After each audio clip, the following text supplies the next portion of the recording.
listang ito. Your thoughts, Doc Lorraine Badoy? Thank you, Spokes. But first of all, gusto kong batiin ng magandang gabi ang ating mga kababayan. Maraming salamat na magkakasama tayo dito. Napakahalaga ng punto na ito sa kabanata ng ating kasaysayan. No? Napakadilim, pero at the same time, yung potensyal na matanggal natin ang ating bansa sa kadiliman ay nandyan. So, alam naman natin na natural yon sa politics, no, nating lahat, na yung pagkikipag-alyansa ay natural yon at dapat yon, no. Katulad tayo, nakikipag-alyansa tayo kung kahit na sino kahit for me ang best friend ko Dilawan pero walang problema, okay lang yan, no. So hindi kailangan masyadong hardline sa politika at lalo ngayon.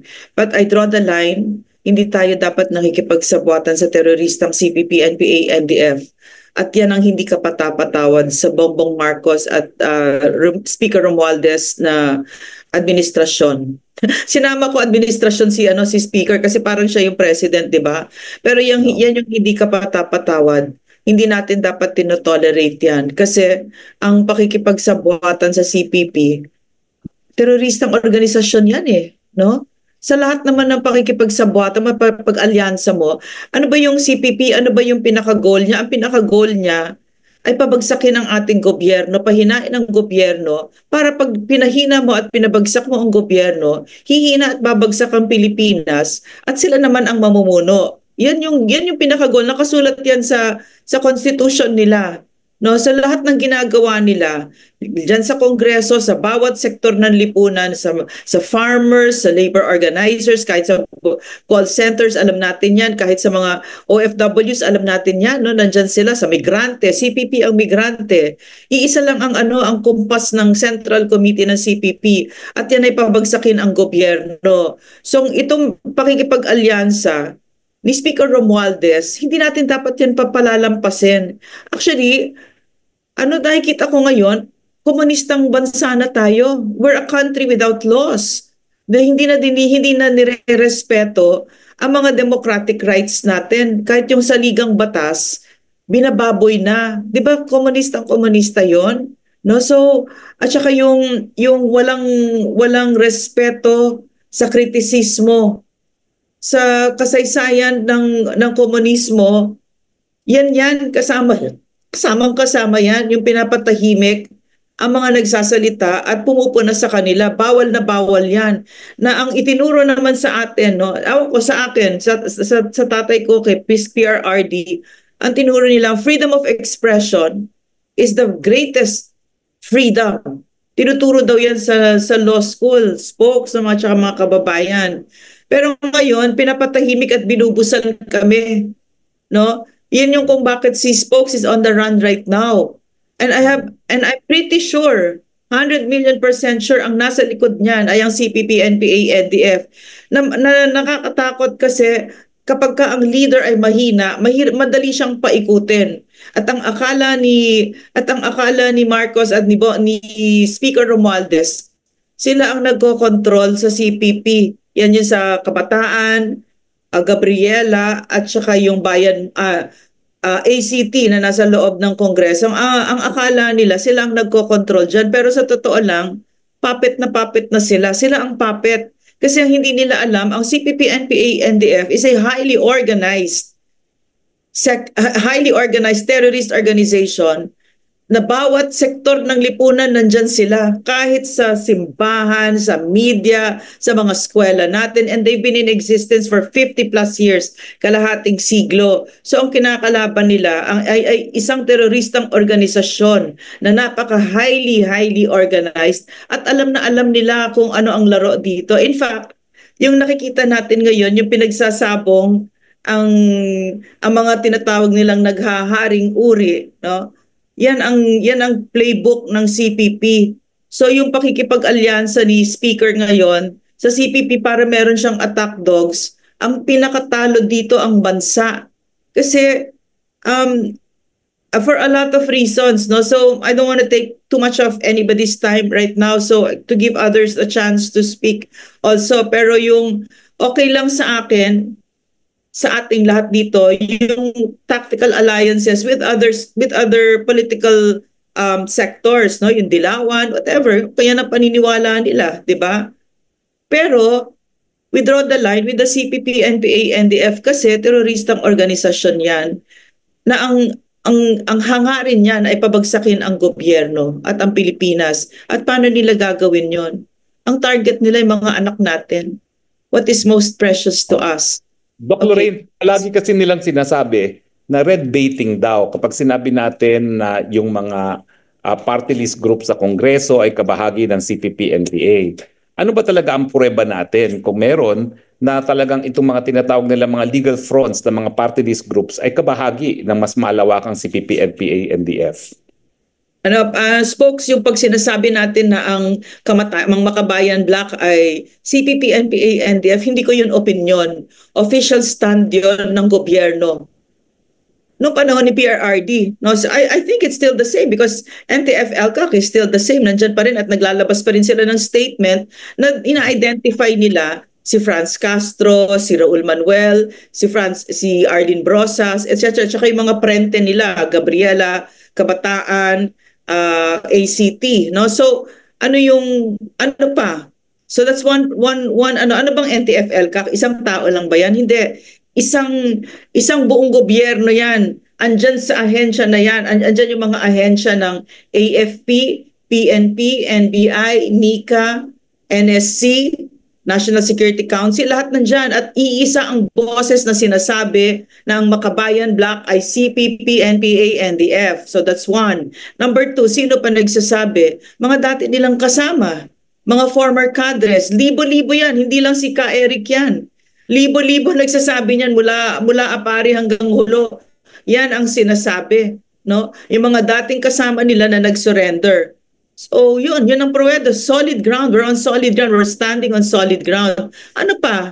Bobo ba tayo? Simple lang, titignan mo lang eh. 'Di ba? Walks like a duck, talks like a duck, is a duck. Walks like a CPP, NPA, NDF. Pare-pareho sila. Ang admirable sa kanila, no? Isa lang ang kumukumpas, Central Committee. So, iisa lang ang tunog nila, iisa lang ang sinasabi kahit na gaano pa kabobo yung sinasabi ni Franz Castro. Hindi naman siya nag-isip niya, hindi naman nag-iisip si Franz Castro.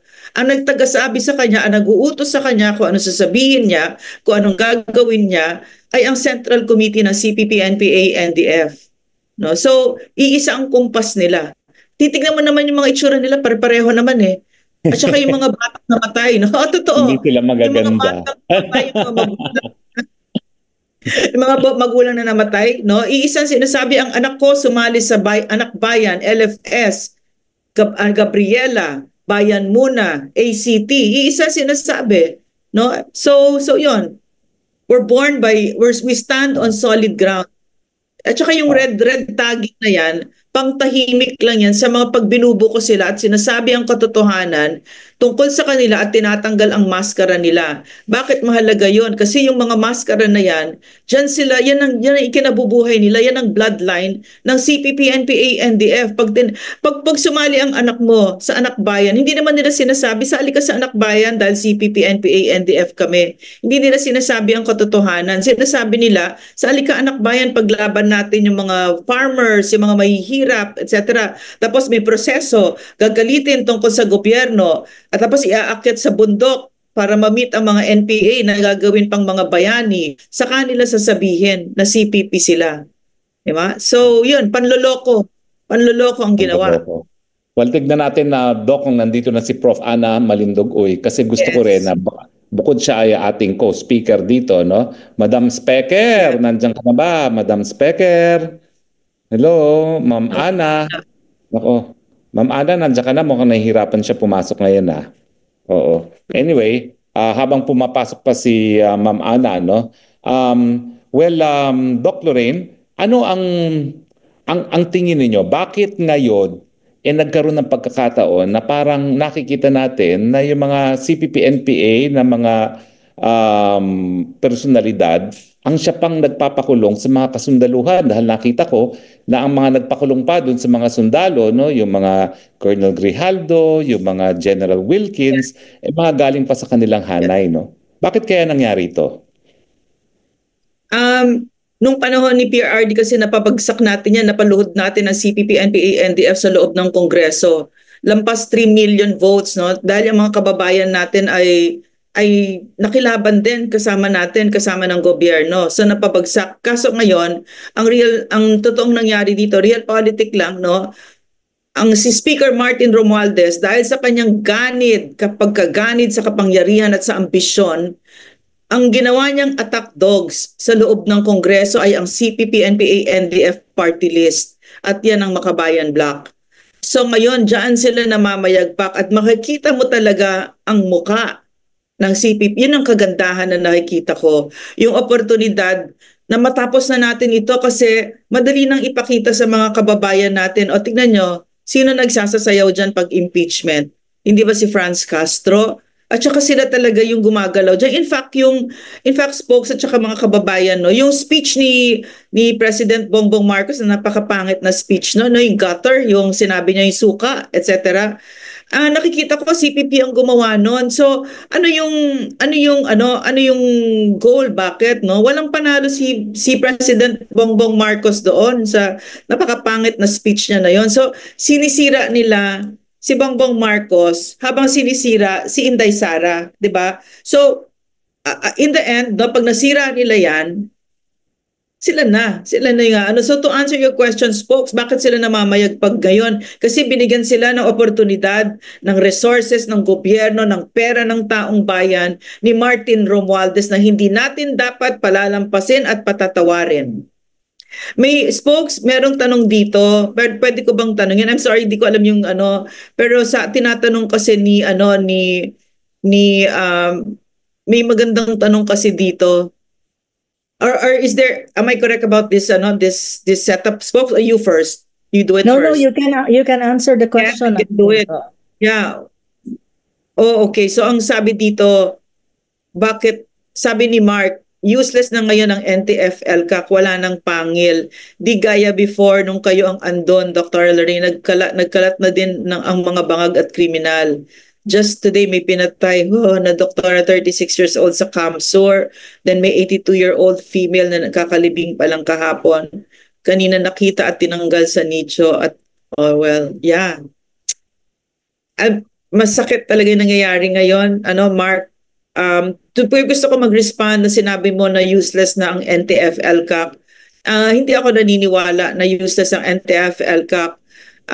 In fact, yung sa Epanao Sambayanan, isa yun sa legislative agenda namin na gawing institutionalize ang NTF-ELCAC kasi napakaganda niya. Hindi totoo na walang pangil ang NTF-ELCAC ngayon. Of course, mas tahimik sila kasi kaalyado nga ng Marcos government ang CPP, NPA, NDF ngayon, di ba?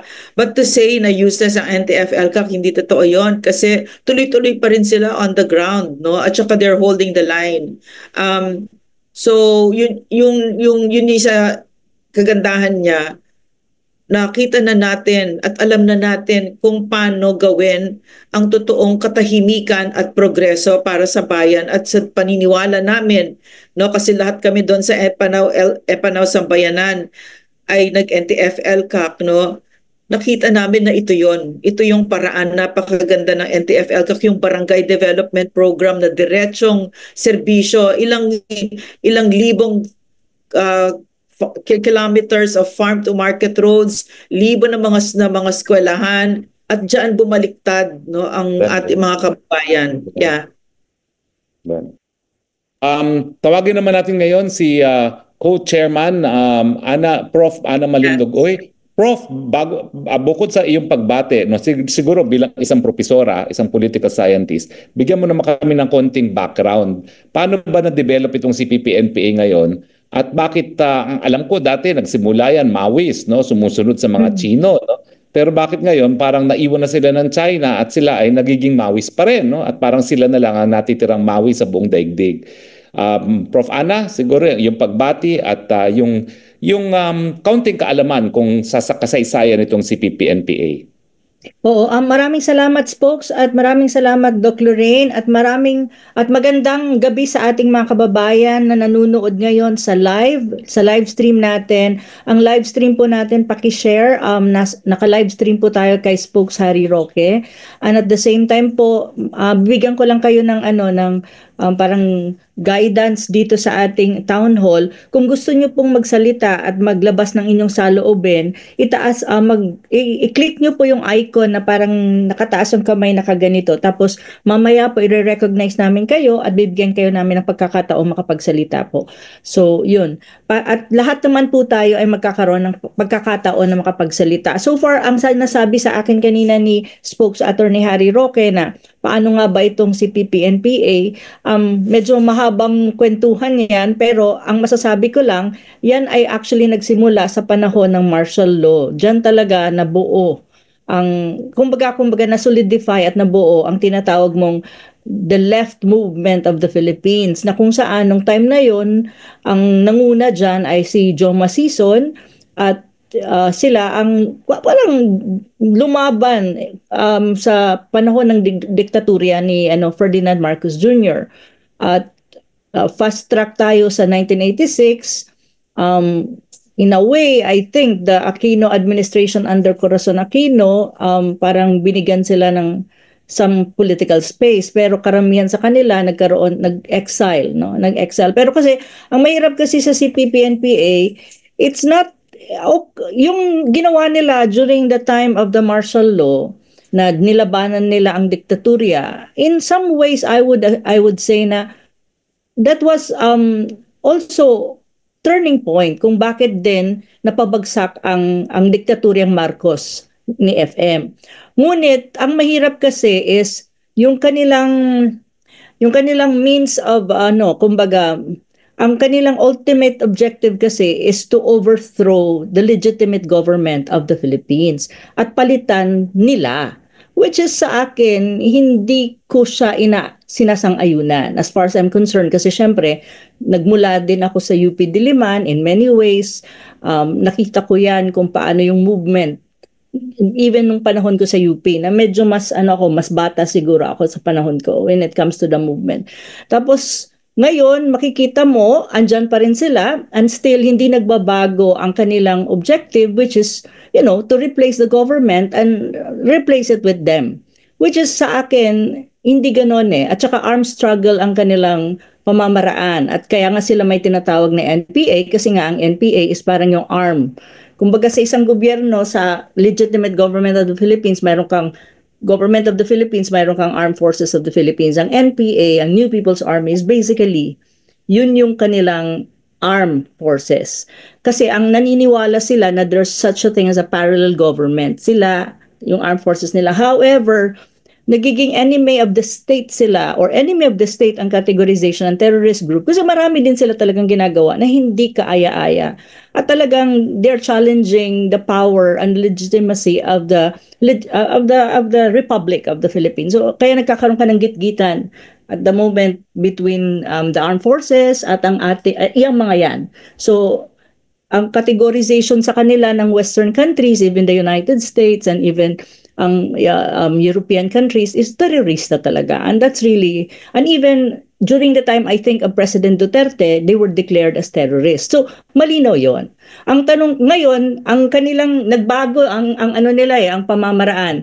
From parliamentary of the streets, nagkaroon ka ng party list. Yung party list na yan, problematic talaga yan.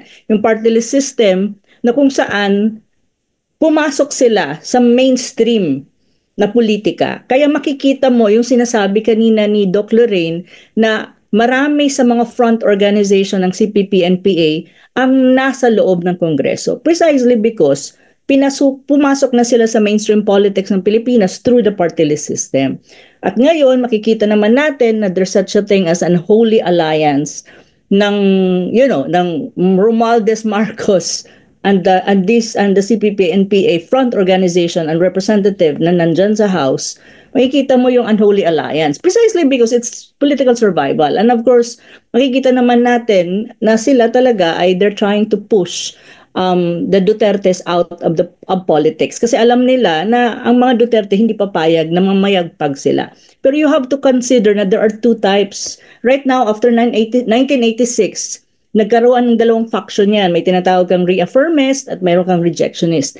I think the reaffirmist still stand that armed struggle still is the way forward.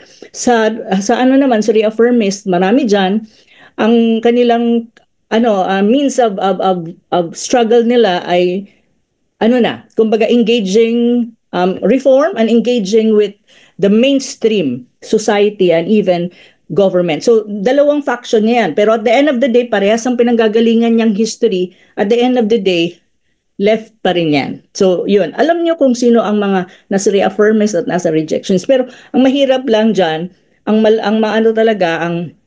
maiingay na makikita mo sa Kongreso right now, those are people coming from the reaffirmist group. Nandyan yan. At yun yung maiingay, yung pinangalanan kanina ni Doc Lorraine. So, you have to discuss the whole of martial law era of Marcos Sr. for us to understand also ng malalim ang history ng left movement at ng CPP NDF ng nitong grupong to. CPP is the party, NDF is the National Front. It's more about the political these are the political groups, and the NPA is the arm. So kung tignan mo, they really look at themselves as they're an alternative government. So kaya nga sa tingin nila may parallel gobyerno, pero at the end of the day they really want to overthrow the legitimate government of the Philippines. So may ganun ka. Yun so far malalim to, malalim ang history na to, at mahirap i-discuss ito sa ganitong larangan ngayon. Pero siguro in the coming days we'll try to study further and discuss this further, kasi gumagalaw ngayon karamihan ng front organization ay nandyan tumatakbo sa pagiging senador at sa party list. Yung party list dapat anuhin talaga yan. Dapat palitan yan or tanggalin na yan. Yan ang ginagamit na way in ng mga nasa kaliwa. Na hindi mo they are already within the mainstream kasi. I don't have anything against PLS, no? Pero dapat ayusin yan, ayusin pa yan. Yeah. Anyway. Well, maraming salamat. May I just Ana Malindogoy, no? Yes, alam ko may dadagdagin si Doc Lorraine, pero ito po ay isang town hall ngayon. So lahat po kayo ay mabibigyan ng panahon para marinig ang inyong mga saloobin. Si Wado, kayo po ang susunod kong tatawagin. Pero may dadagdag lang po si Doc Lorraine doon sa maikling kasaysayan ay binigay ni Prof. Ana doon sa kasaysayan nga ng CPP-NPA. No? Yes, Doc Lorraine. Kasi ang gusto ko lang idagdag maikli lang, no. Ang okay lang, Doc Lorraine. Ang kanilang armas lahat, kahit ang salita, no, kahit ang mga bigkas natin, mga words natin, no. So hindi talaga sila leftist lang. Kasi in reality mas left pa ako kaysa right. Pero hindi leftist kundi terrorist. That's the real word for them. Hindi natin problema na leftist sila kasi we're a democracy. So tinatanggap natin bawat kahit maniwala sila na komunista, okay lang yan. Kaso sila, ang pamamaraan nila ay violent overthrow of government, at ang nire-recruit nila, deceptive recruitment, ay ang mga anak natin. Doon, hindi na natin maibilang kung ilan ang mga anak natin na matay, mga indigenous peoples, kaya nga nabuhay ang NTF-ELCAC, napanganak ang NTF-ELCAC. Nung nalaman ni PRRD na something like 7 to 90% ng NPAs ay mga kapatid nating katutubo. So nakita niya yung exploitation, yung pinagagamit lang sila at pinagluloko. Puro panloloko ang ginagawa nito. Katulad ng ginagawa nila. Nagpapanggap sila na legislator sila, pero actually mga urban operatives ng CPP, NPA, NDF, at hindi nila inaamin. No, hindi nila inaamin. Iboto ninyo kami ACT kasi ako ay teacher, sabi ni di ba, ni Franz Castro. Hindi siya teacher, Franz Castro, hindi ka teacher. Urban operative ka ng CPP, NPA, NDF, at kaya ka nandyan sa Kongreso para isulong ang goal ng CPP, NPA, NDF na pabagsakin ang gobyerno mula sa loob ng gobyerno. So hindi naman sila nagsasabi ng totoo, puro panloloko. Okay. Well, alam na Maraming natin na salamat, anyo ng Lorraine. PNPA, no? Gumagamit silang ng dahas. At kaya naman tayo lahat kasuklam-suklam sa atin ng teroristang CPP-NPA kasi sa isang demokrasya hindi naman dapat gumagamit ng dahas para pagbabago. Kaya nga meron tayong kalayaan ng malayang pananalita, no? Kaya meron tayong demokrasya, kaya may halalan, kaya may party list, kaya may kongreso, no? Pero ang tanong ko, bakit ngayon nagsasabuatan ang tambaluslos, ang Marcos laban sa mga Duterte? At bakit man pumayag itong mga Marcos at mga tambaluslos na makipagsanib-puwersa sa mga pulahan kasama ng mga dilawan? Bakit sa tingin nila lahat ang banta sa kanila ay ang mga Duterte lamang, no? At akala ba nila pag nawala ang Duterte, ibibigay ng mga dilawan, ng mga loyalista ang gobyerno sa CPP-NPA para tayo mag-isang communist state, no? Ano yung give and take na tingin yung nangyayari ngayon na dahilan kung bakit sila nga ngayon ay sagsanib puwersa laban sa mga Duterte? Bago natin tawagin si Wado na nakataas ang kanyang ang tingin ko kasi dyan, bakit nakipagkuntsaba, in other words, no? That to me is the core question. Bakit nakipagkuntsaba si Martin Romualdez sa teroristang organisasyon na alam naman niya Hindi naman siya stupid, alam niya yan, taga Leyte pati siya, di ba? So alam niya kung sino si Franz Castro, yan lahat sila. Ang sagot ko lang talaga dyan, wala talagang totoong pagmamahal sa bayan. Meron dyan siguro pagka-ignorante, pero hindi na kasi excuse yan, hindi na dahilan yan. Kasi post-LCAC period na alam na ng mga tao dyan, lahat sa Kongreso, kung sino yung kaharap nila. Spokes, may tatanong ako sa'yo. In a country like Singapore, Ana, would a Franz Castro have been possible? Hindi, di ba? Hayagang miyembro ka ng CPP-NPA, NDF at hayagan kang nagre-recruit, hindi papayag ang Singapore niyan. Kaya lang tayo ang isang bansa na talagang lampas kalahating siglo na nandyan kahit sa mga eskwela natin. So yung tolerance natin sa panloloko ng mga ito ay malakas, no? So marami tayong pinagpapasensya na pati ang mag-aano lang talaga sa iyo pag ikaw ay isang politiko, pagmamahal mo sa bayan na hindi ka makikipagkuntsaba sa mga yan. Totoo yan. Doc Lorraine, on this point, bakit sila nagkuntsabahan? Anong tingin mo ang give and take nila? Anong expectation nila dito sa kuntsabahan nito? At dapat ba silang ihalal pa muli? Prof. Ana? In the end, ang exchange dito ay sirain ninyo ang mga Duterte.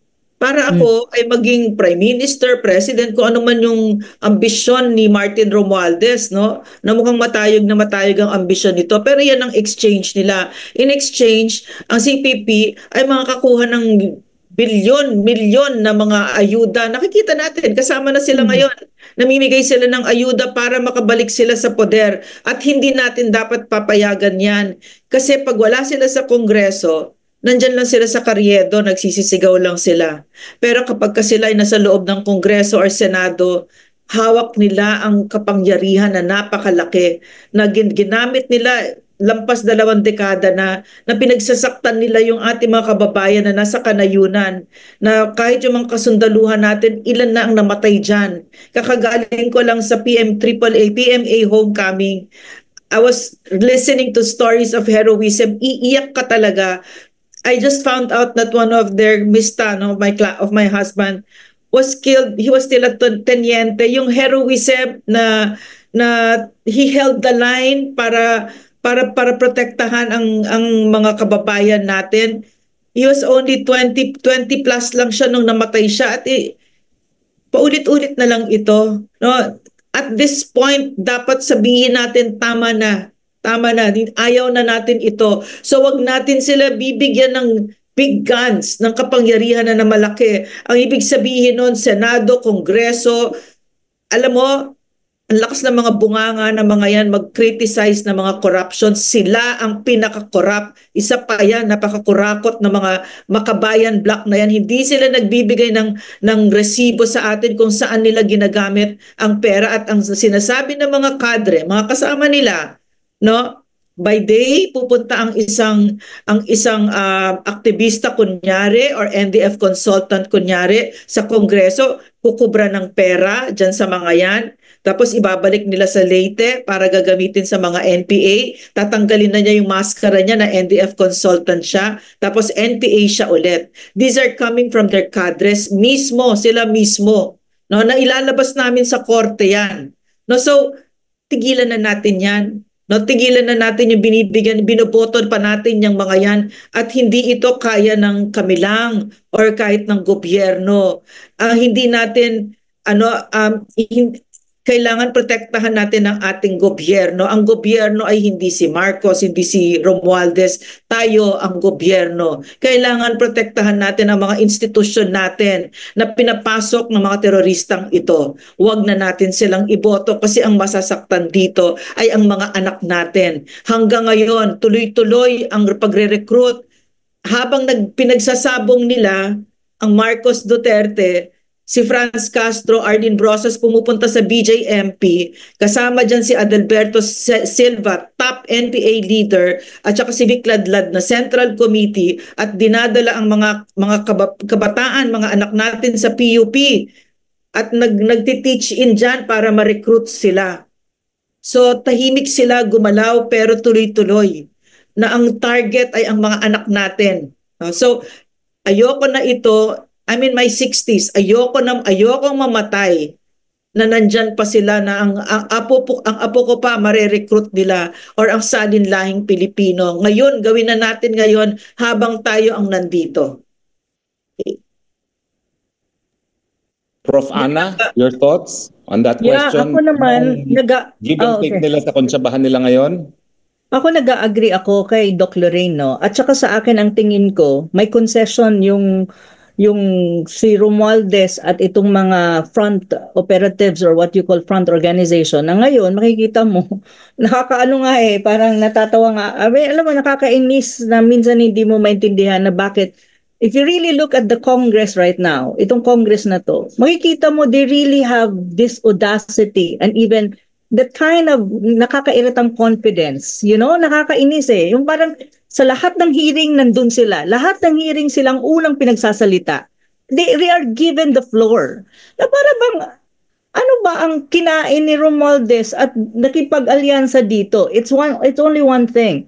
They're trying to consolidate everyone na pwedeng maging kalaban at maging kontra, well, specifically kay Vice President Sara Duterte.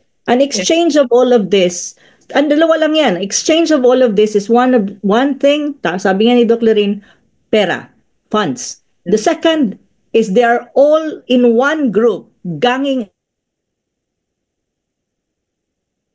Wala. Nakamute ka, spokes. Prof. Ana, naputol ka na naman, sayang, ang ganda ng thought mo, naputol ka na naman, please pakiayos, no? Siguro at this point, habang na-mute si Prof. Ana, tawagin muna natin itong si Wado na kanina pa nakapag-raise ng hand, no? Ito po ay para sa inyo, ito po ay town hall, nais po namin marinig ang inyong mga tinig. So please po, please feel free na magtaas ng kamay at tatawagin natin kayo, no? So habang naka-freeze po si Doc Ana, Wado, please go ahead, the floor is yours. The Honorable Wado is recognized by the Kongreso ng Mamamayang Pilipino. Go ahead, Wado. Magandang gabi po, Spokes at Doc Lorraine at Prof. Ana. May isi-share lang ako tungkol dito sa mga no permanent address ng mga tao na ito. Kasi ako, unang-una, ang pamilya namin, biktima nila. Isa sa aking tiyahin, ang dinukot nila hanggang ngayon hindi na nakita. So, lately, meron akong pamangkin na nag-aaral sa Diliman. Nung pag-graduate na siya, nagtataka kami bakit dati jolly siya, siya, talaga nakikihalubilo. Nitong huli na, nung graduate na siya, nag-ibang ugali niya na tapos ang nakapagtataka tuwing Sabado nawawala. Pupunta raw sila sa school dyan sa UP Diliman only to find out na nire-recruit na pala nito mga NPA. Babae yun. Kawawa naman. Mabutit na agapan namin. Now, pagdating dito sa Mapunta tayo sa Tingog. Ang Tingog nag-umpisa sa Leyte, Samar Leyte. Yan si Jude Asidre, parang asong Pasay pa yan noon. Payatot na payatot yan. Nakasakay sa isang L300 na bulok, nangangampanya hanggang doon sa kaloob-looban sa gitna ng Samar at Leyte. Siguro nakita nitong mga NPA during the time of Duterte na wala na. Dati kahit saan ho kayong bundok pumunta ng Samar, merong shadow government ang NPA. Meron silang mayor, may mga konsehal, vice mayor, may judge, meron silang mga police. Correct. Yung mga armed na nila, combatants. Ito ang nakita ng mga NPA nung mawala na during the time of Duterte, kasi talagang ino-operate sila araw-gabi hanggang mawala ang NPA doon sa lugar namin. Ito ang nakita ngayon ng mga NPA. Ang Tingog Party List ang naging instrumento nila para makapasok uli sila sa gobyerno. Kaya ngayon, kung mapapansin nyo po, nagkakaroon na sila ng mga, anong tawag doon? May mga center na sila sa Bataan, kung saan-saan. Ibig sabihin, lumalawak ang kanilang organisasyon. Bumabalik na po na naman po. 2 weeks ago lang po, doon din sa bayan namin, sa isang barangay, may pinatay na 2 magsasaka daw. Paano hindi papatayin? Kung makawasiwas ng kanilang mga armas, nagyayabang ng mga NPA sila. Sila naman daw yung bagong hukbo ngayong itong mga panahon na to. Inoperate ng military, pinatay yung mag-ama. Ano ang sigaw nila? Asaan ang hustisya? Asaan ang hustisya? Dito lang sa panahon ni Marcos, nabuhay na naman uli sila. Dati ang pinakamalaking kampo doon sa amin, nawala na. I for one, makakapagsabi dahil isa ang kamag-anak ko sa mga hardcore doon sa lugar namin.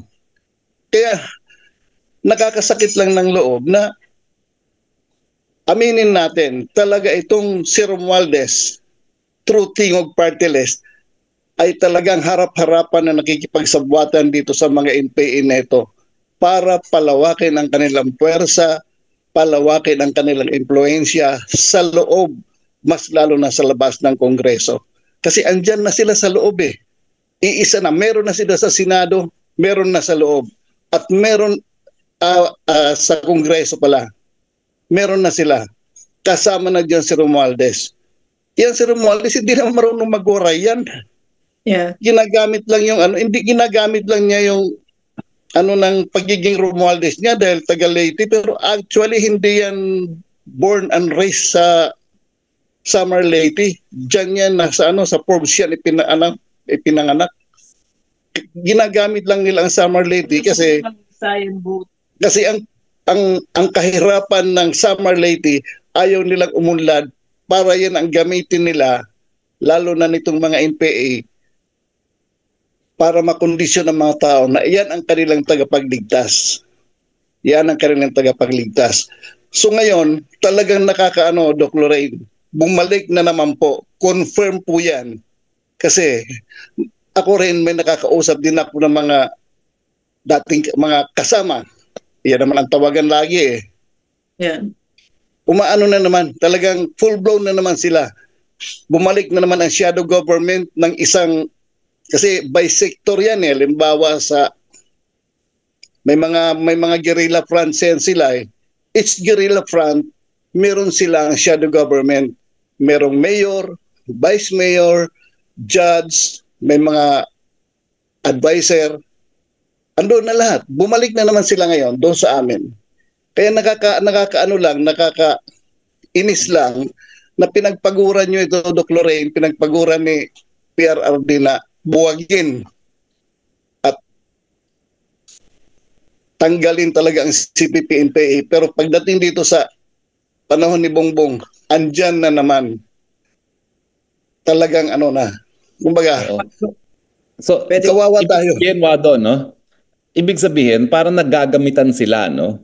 Opo. Itong Marcos administration, dahil nga ang tingin natin ay bangag siya at hindi nakakapagbigay ng solusyon sa problema ng gobyerno, ginagamit ngayon ang mga pulahan laban sa mga Duterte, no? Dahil alam nila na ang ginagawa ng tao ngayon, kinukupira sa nakalipas na administrasyon, yung administrasyon ni Marcos Jr., no? Tama po. At talaga namang kulang na kulang, no? Kung ikukumpira mo, no?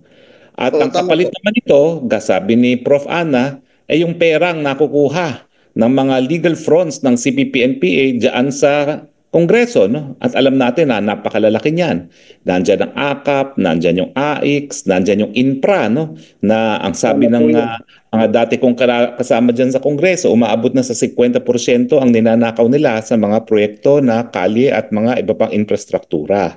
Tama At po yan. ang alam ko naman sa mulat mula, yung nakukuha nilang pork barrel sa Kongreso, pero bibili ng barel para patayin din ng ating mga kasundaluhan.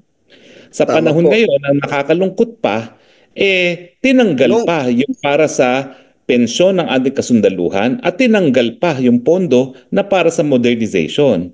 So, Correct. kapalit ng mga pondo na ibinibigay ngayon sa mga kalaban ng gobyernong CPP-NPA na hindi lang infrastructure projects, kundi kasama na yung AKAP, yung AIX at saka yung mga medical assistance, no, na Oo, pinambibili nga nila ng barel, no.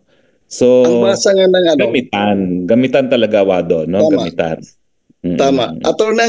Ang ano kasi, ang sabi kasi ng mga dating active na nakakausap ko palagi ngayon, ginawa nilang pilot, parang pilot project yung tingog na yan na doon sa nanggaling sa Summer Leyte area kasi yun nga ang style doon ng mga politiko nila Romualdez, hayaan natin maghirap ang mga tao dito para tayo lagi ang hinga nila ng tulong through tingog party list. Yun lagi ang maririnig mo sa kanila pag may problema ka, meron kang sakit, meron kang sasabihin sa iyo, punta ka sa tingog.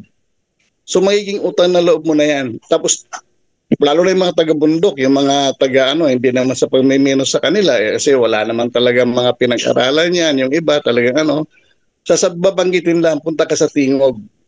So iyon ngayon ang nagbukas ng isipan nitong mga naglaylo ng mga NPA dati na ibalik na naman ang kilusan. Ang lang ngayon kasi dati ang NPA was talagang may ideolohiya ng komunismo galing sa China. Ngayon iba na. Ang ideolohiya ng NPA hindi na galing sa komunismo, kundi para ng banditry ang ginagawa nila para malakas sila sa isang lugar, hindi sila matalo sa eleksyon, talagang mamamanduhan nila lahat. Yun ang nangyayari. Yun ang nakikita namin sa lugar namin. Ang nakapagtataka, naintindihan mo yun sa buhatan ng Marcos at saka ng mga CPP-NPA kasi nga parehong banta sa kanila ang Duterte. Kasi ang Duterte talagang pinulbos sila, no? Sa pamamagitan nga ng NTF-ELCAC, no? At ang Marcos naman, talagang alam nila na banta sa kanilang plano na Marcos forever ang mga Duterte. Kaya common enemy, kumbaga, no? The enemy of my enemy is my friend, no? Pero ito mga dilawan ang hindi ko maintindihan na bakit pati sila ngayon ay nakikipagsabuatan. Kasi alam mo, dati-dati yung mga rejectionists at mga reaffirmists, mga ontiveros, mga nericolminares, hindi nag-uusap yan. Kasi nga isa ng pinanggalingan nila, naghiwalay sila, nagkaroon pa nga ng demandahan yan dahil inakusa ng mga kasama ni Risa Ontiveros, ang daming kasama niyang pinatay nitong mga RJ, no, yung mga RA, no? Pero ngayon, magkakasama sila. So, hindi ko maintindihan ngayon bakit ganyan, no? Ayan, nakabalik na si Prof. Ana. Prof. Ana, kanina sinasabi mo, pera ang dahilan kung bakit sila ngayon ay nagsasabuatan. Pero ngayon, ang tinanong ko, paano naman itong mga dilawan? Kasama na itong mga hontivirus, no? Bakit sila ngayon nakipagsanib puwersa ngayon dito sa dati kalaban nila na mga pulahan?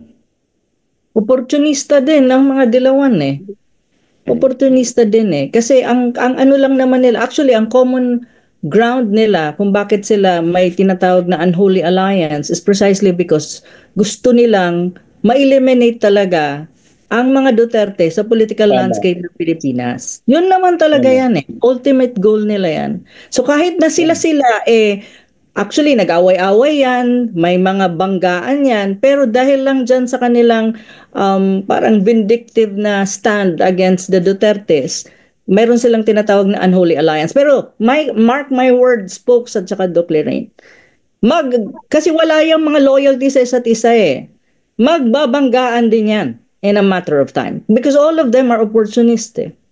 Tama. Opportunista yan Tama. eh. Magbabanggaan yan in a matter of time. Kasi even them, nagtatry sila din mag-compete kung sino ang makakakuha at makakarating dun sa power. Lalo na may balak diyan yung isang senador right now eh, na baka sa 2028 siya yung tumakbo eh.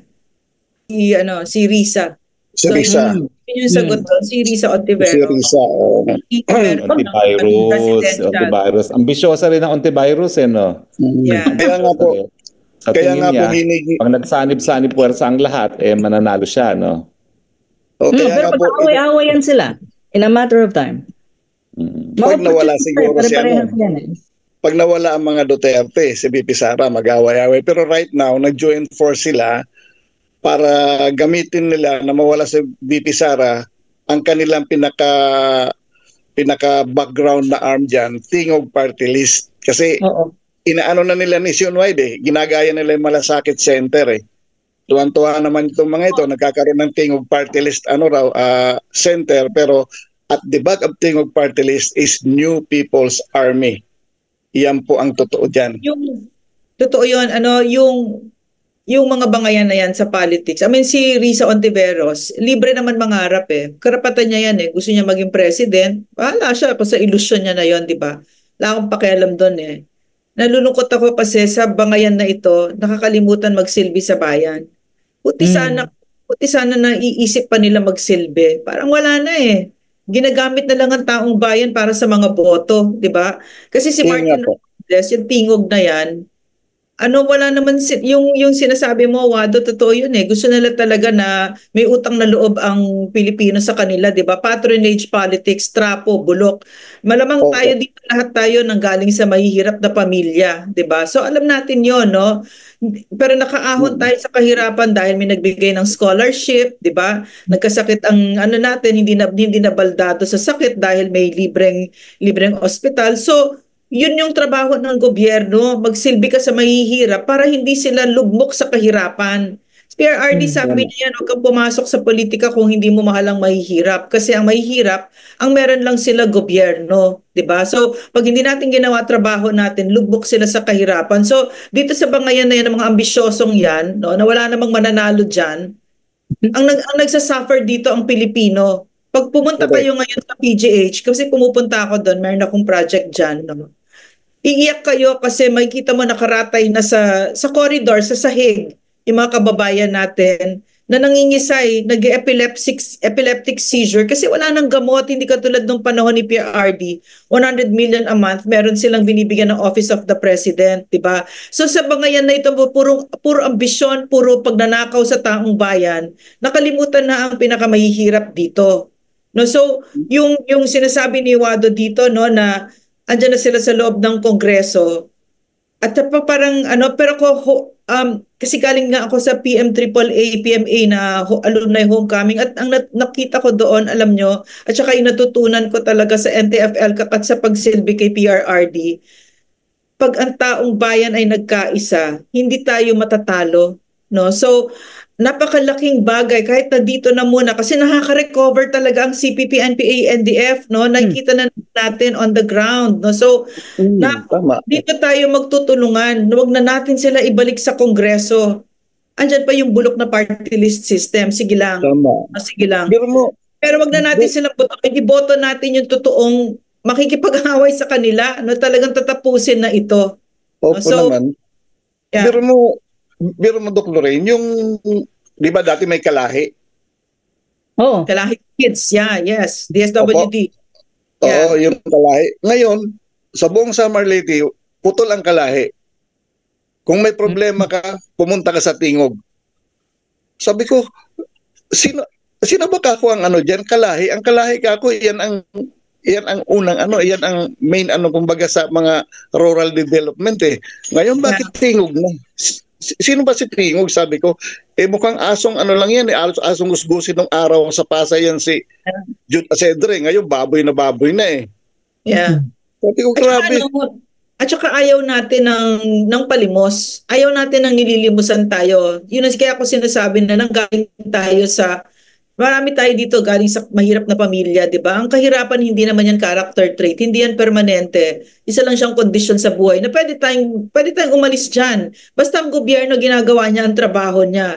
Merong eskwelahan ng mga anak natin, merong PhilHealth, di ba? Lahat yan, no? Yung mga indices of poverty, healthcare, education, information, clean water, na tinugunan ng NTF-ELCAC yan, yung Barangay Development Program. Pero ang gusto ni Romualdez, gawin tayong mga pulube na humihingi ka ng palimos, no? Kung si Romualdez kung si Romualdez ang presidente noon, buhay pa yung tatay ko, no?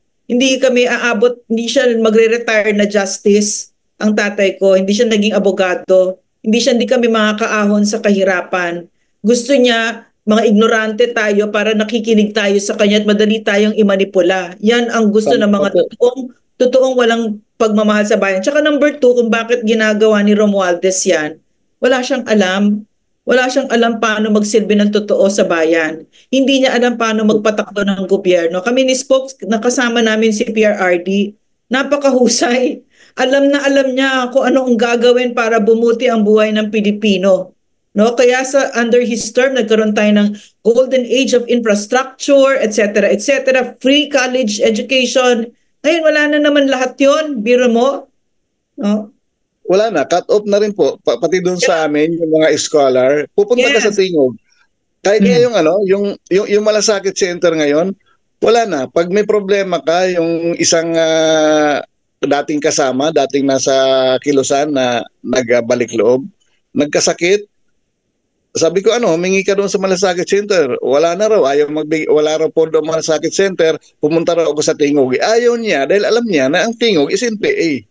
So, sabi ko, sige, pag-ambagan na lang natin kung magkano ang kung sino lang ang makakapagbigay. So, that's how cruel itong si Romualdez sa ngayon. Very cruel. Tsaka alam mo, Wado, Spokes, mga kababayan, sa PRRD, sinabi niya sa amin sa NTF-ELCAC, kung gusto ninyong matapos itong CPP na ito, 2 salita, good governance, magsilbi kayo ng maayos sa taong bayan. Yun yung ginawa namin. Akit sa bundok, tayo ng mga eskwela, farm to market roads, libo-libong kilometro. And pagbababa niyan, napadapa natin ng CPP. So, in other words, para yung kabaliktaran nun, para bumalik ang CPP, huwag kayong magsilbi ng mag-ayos, magnakaw kayo sa Pilipino, yung flood control projects nakawan ninyo. Wala nang mga scholarship kunin ninyo, magbabalikan ng mga NPA na yan. Exactly what's happening now. Opo, talagang at saka mas sila ngayon, bold sila ngayon. Nung araw, ang mga NPA nagtatago, ayaw ipakita ang armas. Ngayon, open ang armas nila, hindi sila natatakot. So, ibig sabihin, may blessing sila galing sa taas na kahit ang nga namin pati mga sundalo, sinasabihan na pag may nakita kayong NPA, umiwas na lang kayo Yun ang nangyayari doon sa amin Oo. Ano naman ang tingin ninyo dito sa naman ang damdamin ng kasundaluhan, no? Na asang-ayon sa Guinness Book of World Records, ang pinakamatagal na labanan sa buong daigdig ay itong CPP-NPA at ang gobyerno ng Pilipinas.